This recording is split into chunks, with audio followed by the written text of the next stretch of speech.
형부, 이러면 안 되는 거 알죠? 나는 의자에 앉은 채 손을 뻗어 처제를 가볍게 무릎 위로 끌어안혔다. 순간 처제의 눈이 커졌지만 놀라움보다 묘한 미소가 먼저 스쳤다. 처제와 형부의 실화사연 준비했습니다. 지금 시작합니다. 여러분의 구독과 좋아요는 영상 제작에 큰 힘이 됩니다. 창원 변두리 작은 정형외과. 나는 예순을 바라보는 나이에 의사로 산다. 세 아이는 모두 장성에 출가했고 아내는 대학병원 교수로 자리를 잡았다.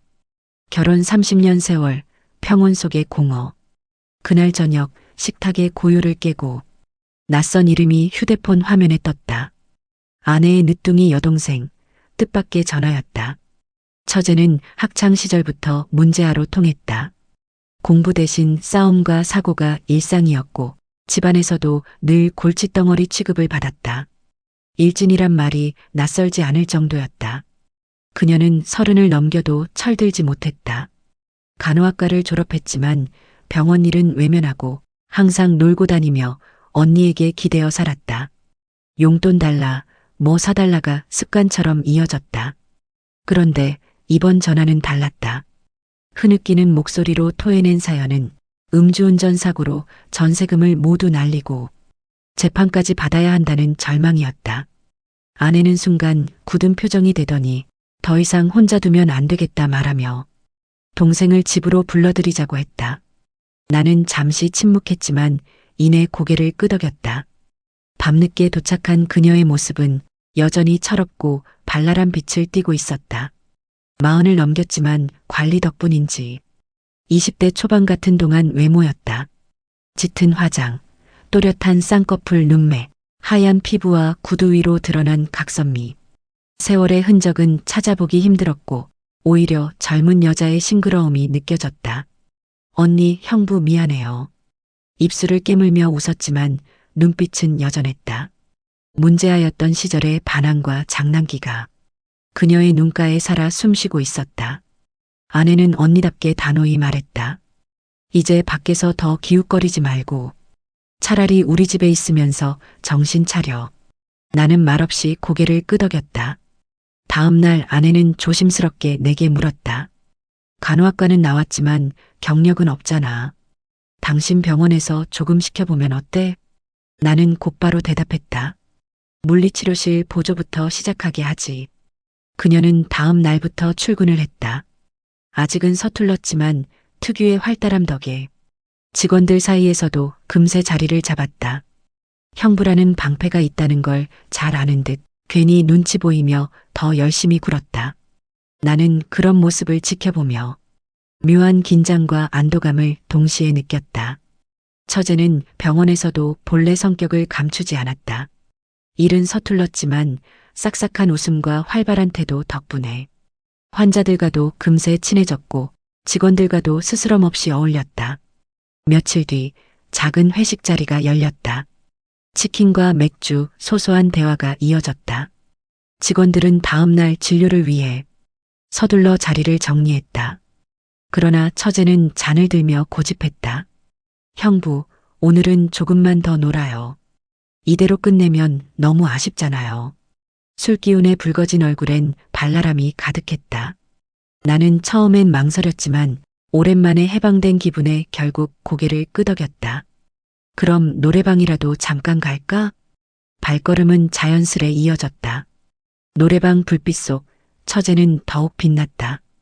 짧은 치마 자락이 번쩍이며 흔들릴 때마다 가늘고 매끈한 허벅지가 드러났고 나는 애써 시선을 돌려야 했다. 마이크를 잡고 몸을 기울일 때면 드러나는 어깨선이 은근히 눈에 밟혔다. 화려한 조명이 그녀의 선을 따라 흘러내려 한순간도 눈길을 거두기 어려웠다. 형부도 한 곡 하세요. 처제가 내 손에 마이크를 쥐어주며 가볍게 어깨를 부딪혔다. 피상적인 장난일 뿐인데도 심장이 요동쳤다. 술기운, 음악, 은근한 몸짓이 얽히며 방 안 공기는 점점 달아올랐다. 나는 알았다. 지금 이 분위기가 얼마나 아슬아슬한지. 늦은 시간 집에 가자고 권했지만 처제는 고개를 저으며 웃었다. 조금만 더 형부. 오늘은 그냥 즐기면 안 돼요? 나는 대답 대신 잔을 들었다. 불쑥 다가와 내 옆에 자연스레 앉는 처제. 아무렇지 않게 내 그것을 움켜잡았다. 나는 순간 반항하지 못하고 순응하게 되어버렸다. 그리고는 처제의 허벅지를 매만지며 넘지 말아야 할 선을 넘고 있었다. 방 안의 공기는 노랫소리보다 더 뜨겁게 요동쳤다. 밤새 노랫소리와 웃음이 귀에 맴돌았다. 집에 돌아와 누웠지만 처제의 웃음과 몸짓 그날의 사건이 머릿속을 떠나지 않았다. 다음 날 아침 출근길은 묘하게 달랐다. 평소처럼 조수석에 앉아야 할 처제가 그날은 혼잣말처럼 말했다. 형부, 오늘은 따로 갈게요. 나는 짧게 대답했지만 속으로는 심장이 빠르게 뛰었다. 단순한 이유 같았지만 어제의 순간이 두 사람 모두를 바꿔놓은 듯했다. 병원에 도착해도 상황은 비슷했다. 복도에서 스쳐 지나가며 처제는 예의 바른 미소를 지었지만 그 미소 뒤엔 설명하기 힘든 어색함이 감돌았다. 서류를 건네며 잠시 마주친 손끝. 순간적으로 피어오른 긴장감은 마치 복도를 가득 메운 공기마저 차갑게 굳히는 듯했다. 나는 시선을 피하며 웃음을 가장했다. 하지만 그 웃음은 억지였고 처제 역시 시선을 곧바로 돌려버렸다. 오후 내내 병원 안에서의 공기는 묘하게 변했다. 환자들에게는 여전히 밝게 웃는 그녀였지만 내 앞에만 서면 어딘가 긴장된 기색이 스쳤다. 그날 하루는 그렇게 지나갔다. 서로 눈을 피하고 억지 미소로 가려낸 침묵 속에서. 그러나 나는 알고 있었다. 이 어색함이 오래가지는 않으리란 걸. 이미 되돌리기 힘든 선을 마음속에서 그어버린 듯 했으니까. 며칠이 흘렀다. 노래방에서의 장면이 서로의 마음속에 남아 처음엔 대화조차 어색했지만 시간이 흐르면서 공기는 조금씩 풀리기 시작했다. 아침 출근길, 처제가 다시 내 차 조수석에 앉았다. 형부, 요즘 병원 일은 힘들지 않으세요? 사소한 질문이었지만 그 속엔 묘한 다정함이 배어 있었다. 예전 같으면 무심히 지나쳤을 말들이 그날따라 가슴 깊이 파고들었다. 나는 대답 대신 짧은 웃음을 지었고 처제는 창밖을 보며 빙긋 웃었다. 병원에서도 변화는 이어졌다. 서류를 건네줄 때면 손끝이 괜히 오래 머무는 듯했고 점심시간엔 내 자리로 슬쩍 다가와 밥은 먹었냐고 묻곤 했다. 그녀의 미소는 여전히 발랄했지만 어딘가 달라져 있었다. 그저 장난스러운 동생의 표정이 아니라 은근한 시선을 담은 여인의 얼굴이었다. 나는 애써 태연한 척했지만 눈길이 자꾸 그녀의 곁에 머물렀다. 짧게 묶은 머리칼 사이로 드러난 목선, 화이트 블라우스 아래 얇게 드러나는 실루엣. 하루 종일 나를 자극하는 그림자였다. 그날 오후 환자 진료를 마치고 돌아오니 처제가 물리치료실 앞에서 기다리고 있었다. 형부, 혹시 잠깐 얘기할 수 있을까요? 그 목소리는 평소보다 낮고 조심스러웠다. 나는 대답 대신 고개만 끄덕였다. 그리고 알았다. 우리 사이가 더 이상 예전의 단순한 형부와 처제로 돌아갈 수 없음을. 아침 햇살이 전면 유리창을 비스듬히 파고들며 차 안을 따뜻하게 물들였다. 늘 그렇듯 조수석에 앉은 처제는 짧은 치마 차림으로 다리를 꼬았다. 가볍게 흔들리는 허벅지가 매끈하게 드러나며 햇빛에 은은히 빛났다. 나는 의식하지 않으려 애썼지만 눈길은 자꾸만 그곳으로 향했고 억지로 고개를 돌려도 곧 다시 허벅지로 시선이 끌렸다. 그런 나를 눈치챘는지 처제가 갑자기 웃으며 농담을 던졌다. 형부, 자꾸 제 다리만 보는 거 아니에요? 변태 같아요. 그리고는 장난스레 허벅지를 손으로 가리며 운전 조심하세요. 그러다 사고 나겠어요. 순간 얼굴이 화끈 달아올랐지만 나는 억지로 웃음을 지으며 손을 슬쩍 다리에 올려보았다. 이렇게 짧게 입고 다니면 내가 꼰대처럼 보일 수밖에 없잖아. 처제는 피하지도 놀라지도 않았다. 오히려 고개를 살짝 기울이며 미소 지었다. 형부, 진짜 꼰대 맞네. 요즘 다 이 정도는 입어요. 농담 섞인 목소리였지만 그 무심한 태도는 오히려 나를 더 혼란스럽게 만들었다. 짧은 출근길이었지만 그날은 끝없이 길게만 느껴졌다. 마치 눈앞에 위험한 선을 아슬아슬하게 밟으며 달리는 기분처럼. 그날 오후 진료가 끝난 텅 빈 진료실. 나는 괜히 이유를 만들어 처제를 불렀다. 수진아, 잠깐 얘기 좀 할까? 처제는 의아한 얼굴로 들어왔다. 나는 환자들에게는 늘 하던 말투로 일은 할 만하니? 직원들이 불편하게 하진 않아? 하며 시시한 질문을 던졌다. 하지만 대화는 곧 흐려졌다. 내 눈길이 자꾸만 그녀의 얼굴과 몸선을 따라가며 말의 무게는 점점 사라져갔다. 잠시 침묵이 흘렀다. 나는 의자에 앉은 채 손을 뻗어 그녀를 가볍게 무릎 위로 끌어안쳤다. 순간 처제의 눈이 커졌지만 놀라움보다 묘한 미소가 먼저 스쳤다. 저항하지 않는 그 모습에 내 안의 마지막 망설임마저 흔들렸다. 방 안 공기는 한순간에 달아올랐다. 조심스레 맞닿은 손끝, 숨소리가 점점 짧아지고 고요한 방 안에는 작은 떨림만이 가득했다. 형부 이러면 안 되는 거 알죠? 그녀의 목소리는 낮고 떨렸지만 몸은 쉽게 벗어나지 않았다. 나는 대답 대신 그녀의 어깨를 감싸 안았다. 짧은 순간 복잡한 양심이 귓가를 스쳤지만 이미 우리 둘은 위험한 선에 발을 디딘 상태였다. 처제는 스스로 일어나 병원 유니폼을 탈의하고 내 앞에 당당히 섰다. 처제의 몸매를 마주한 순간 내 얼굴은 처제의 가슴에 파묻고 말았다. 혹여 진료실 밖으로 소리가 새어나갈까 나오는 신음을 꾹 참고 입술을 깨무는 모습이 더욱 섹시하게 보였다. 진료실 문은 닫혀 있었고 그 안에서만은 세상의 모든 규칙이 희미해지는 듯했다. 진료실에서의 일 이후 처제와 나는 아무 일 없다는 듯 병원 복도를 스쳐 지나갔다. 하지만 눈길이 잠시라도 마주칠 때면 서로의 얼굴에는 설명할 수 없는 미묘한 기류가 흘렀다. 물리치료실, 커피 머신 앞, 계단 모퉁이. 아무도 없는 순간이면 처제는 장난스럽게 다가왔다. 형부, 오늘은 진료실에서 안 불러주나요? 가벼운 농담이었지만 그 속에 감춰진 의미가 나를 더욱 흔들어 놓았다.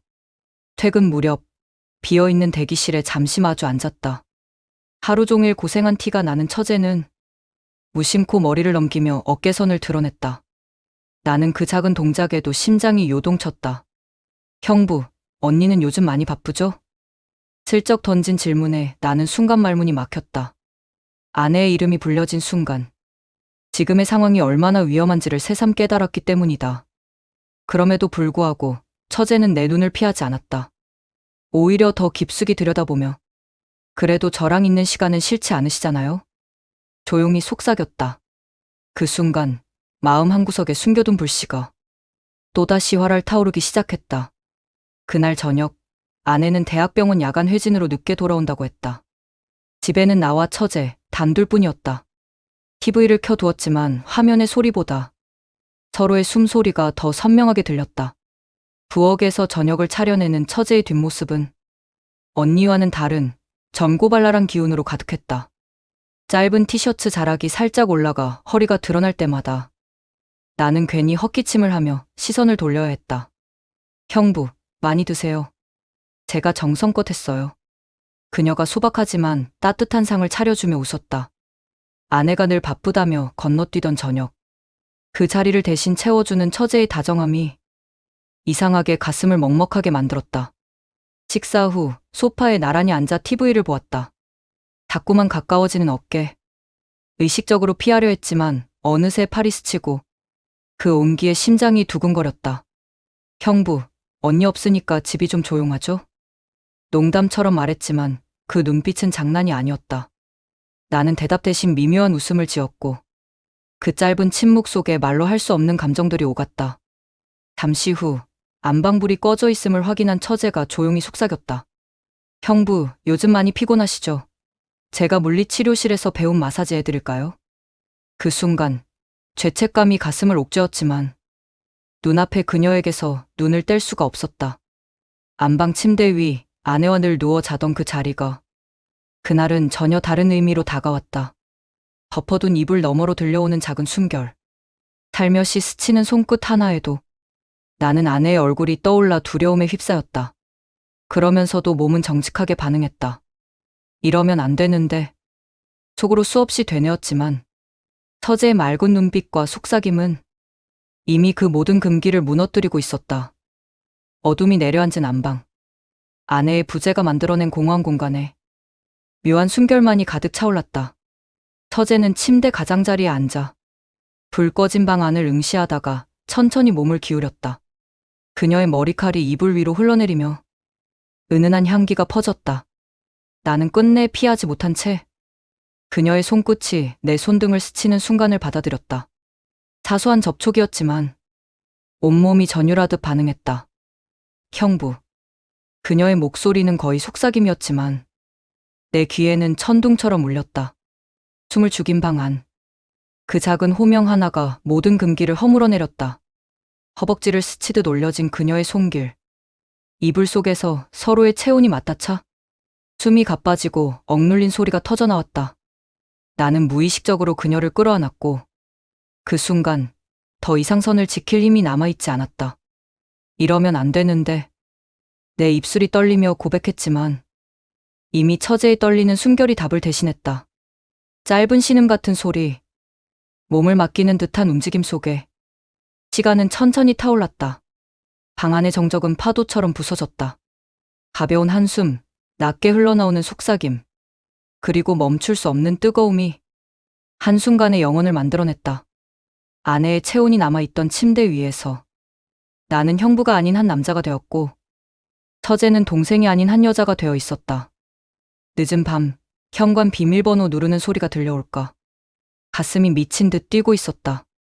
방금 전까지 침대 위에는 처제의 웃음, 향기, 그리고 따뜻한 체온이 남아 있었으니 급히 이불을 정리하고 어지럽게 구겨진 베개를 두드렸지만 그녀의 머리카락이 남긴 은은한 향은 쉽게 사라지지 않았다. 탁자 위에는 반쯤 다른 립스틱 자국이 컵 가장자리에 스며 있었고 화장대 거울엔 그녀가 웃으며 매만지던 자국이 어렴풋이 남아 있었다. 나는 서둘러 휴지로 닦아냈지만 이미 손끝에 묻어난 붉은 흔적은 마음의 얼룩처럼 지워지지 않았다. 들키면 끝이다. 심장은 목까지 치밀어 올랐고 애는 식은땀이 송골송골 맺혔다. 그러나 눈을 감는 순간마다 침대 위에서 스쳐간 그녀의 체온이 다시금 생생히 되살아났다. 아내가 곧 들어올 거라는 사실은 양심의 무게를 천둥처럼 짓눌렀다. 가정과 명예, 그리고 지난 세월이 한순간에 무너질 수도 있다는 두려움. 하지만 동시에 베개에 스며든 그녀의 향기를 맡는 순간 나는 이미 너무 멀리 와버렸음을 느꼈다.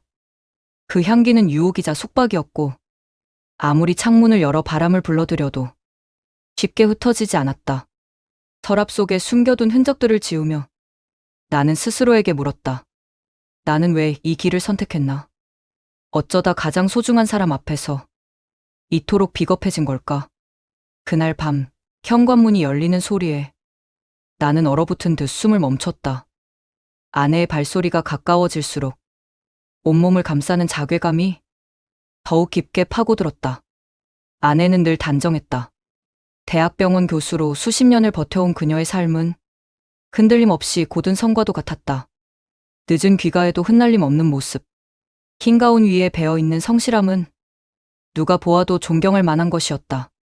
식탁에 앉아 국을 덜어주는 그녀의 손길은 여전히 섬세했고 자식들을 키워내며 굳어진 인내의 주름은 따뜻한 미소로 덮여 있었다.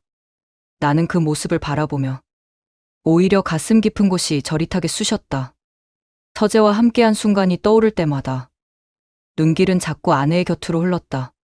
무심히 챙겨주는 반찬 하나, 힘들지 않느냐는 짧은 안부, 그 속엔 세월을 함께 지켜온 사람만이 줄 수 있는 진심이 담겨 있었다. 나는 그녀의 앞에서 웃음을 지어 보였지만 속으로는 목이 죄어오는 듯했다. 이런 아내를 두고 나는 대체 무슨 짓을. 그날따라 유난히 그녀의 눈빛이 곱고 맑아 도저히 마주할 수 없을 지경이었다. 식사를 마치고 설거지를 하는 아내의 뒷모습, 그 단단한 어깨선에는 세월의 무게와 흔들림 없는 책임이 겹쳐 있었다. 나는 그 뒷모습이 미안하고도 위대해 보여 한동안 눈길을 떼지 못했다. 하지만 동시에 머릿속 한쪽에서는 여전히 처제의 웃음이 맴돌았다. 이질적인 두 그림자가 겹쳐질 때마다 양심은 갈라지고 나는 더 깊은 수렁 속으로 빠져드는 듯했다. 그날 밤 나는 오랫동안 잠을 이루지 못했다. 머릿속엔 아내의 고든 눈빛과 처제의 밝지만 어딘가 허전한 웃음이 끝없이 교차하며 나를 옥죄었다. 거울 앞에 선 내 모습은 그저 비겁한 남자에 불과했다. 사랑이라는 이름 뒤에 숨어 책임을 버리고 도망치려던 흔적이 붉게 드러나 있었다. 아침이 밝아오자 나는 결심했다. 더는 흔들리지 않겠다고. 내 곁에서 묵묵히 세월을 함께해준 아내에게 돌아가겠다고. 처제에게는 짧은 말로 정리할 수 없었지만 긴 침묵 끝에 솔직한 진심을 내비쳤다. 내 언니는 내 전부다. 우린 여기까지만 하자. 처제는 잠시 고개를 떨구더니 애써 웃으며 말했다. 형부, 괜찮아요. 아니. 사실 알고 있었어요. 나는 잠깐 기대고 싶었을 뿐이에요. 그녀는 끝내 눈물을 보이지 않았다. 작게 손을 흔들며 집을 나서는 모습은 언니와 형부의 행복을 멀리서 빌어주려는 결심처럼 보였다. 그날 이후 집 안에는 다시 예전의 고요가 찾아왔다. 아내와 마주 앉아 나눈 평범한 식탁. 그 소박한 일상이 이제는 무엇보다 값지게 느껴졌다. 나는 알았다. 유혹은 잠깐의 불빛일 뿐, 진정한 삶의 온기는 곁을 지켜주는 사람에게 있다는 것을. 오늘의 이야기는 여기까지입니다. 여러분이라면 과연 어떤 선택을 하셨을까요? 댓글로 의견 남겨주시고 구독과 좋아요, 알림 설정은 저에게 큰 힘이 됩니다. 다음 이야기에서 뵙겠습니다.